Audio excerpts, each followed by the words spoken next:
Hi there, my name is Johnny and I'm the Quality Manager here at Gem Compliance Training.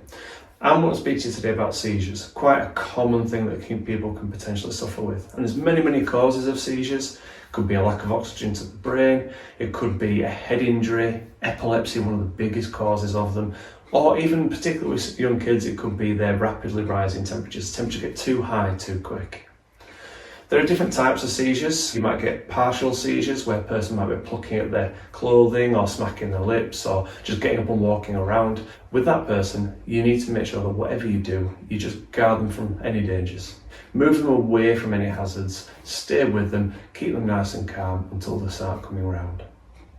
You can get absent seizures where someone generally looks like they're very vacant, might last a few seconds, and when they come round, they tend to not even realise it's actually happened. And if that's the case, and they don't know they've ever had them before, just seek medical advice.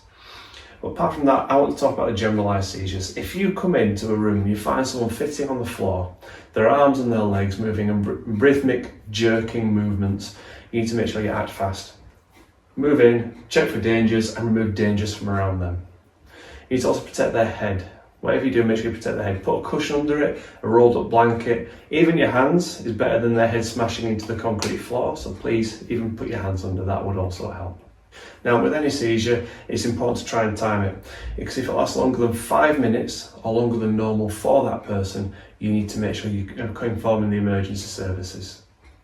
Speaking of longer than normal for that person, you may work with someone who's epileptic or suffers from seizures, or you may work in an environment where seizures are a common occurrence. You might work with kids and you have a few kids that actually have them.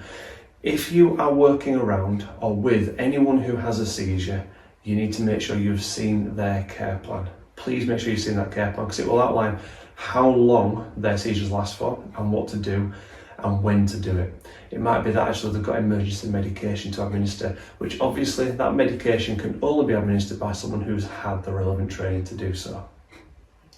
The main thing to remember is if it's different from normal, their first time, they suffer an injury during that seizure, or if you are concerned, make sure you call 999 and inform them of the situation that's going on. Please don't delay. If they start to vomit during the seizure, turn them into the recovery position. Make sure you allow that fluid to drain out of the mouth, and always check their airway once the seizure's finished. Always remember that with a seizure, you should never ever try and restrain them. Never restrain them, never put anything in their mouth either, and never try and get your fingers in to pull the tongue clear, because they could potentially bite your fingers off. So please try and avoid that wherever possible. Keep up the great work, guys. See you in the next one.